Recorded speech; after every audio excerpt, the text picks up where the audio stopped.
Lundi 8 juillet 2019, direction le Cameroun avec Cameroun Tribune qui s'intéresse au retour du chef de l'État. Yaoundé fait un triomphe à Paul Biya, titre le journal. Le président de la République a regagné Yaoundé vendredi soir en compagnie de la première dame Chantal Biya à l'issue d'un bref séjour privé en Europe.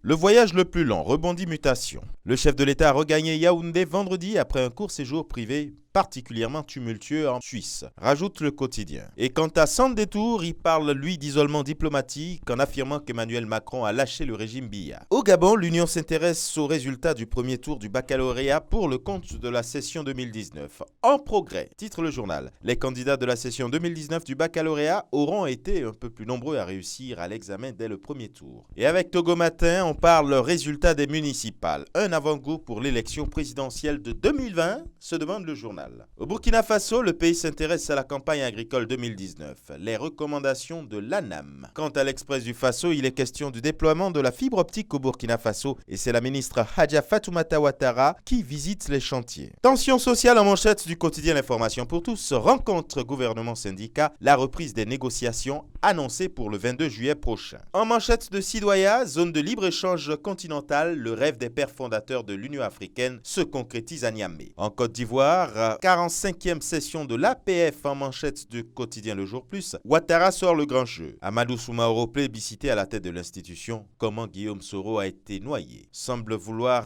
raconter le journal. Avec le nouveau réveil, carte nationale d'identité payante, réforme de la commission électorale indépendante et droits de l'homme, les Ivoiriens se dressent contre le RHDP. Le Patriote, lui, offre sa une à Bruno Koné, un cadre du RHDP, qui estime que l'opposition craint 2020 à cause de ses faiblesses.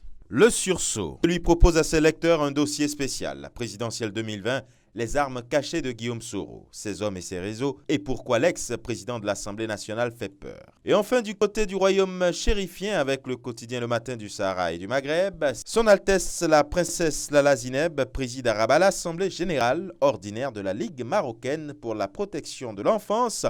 Et ce sera tout pour aujourd'hui. Excellent début de semaine, à demain.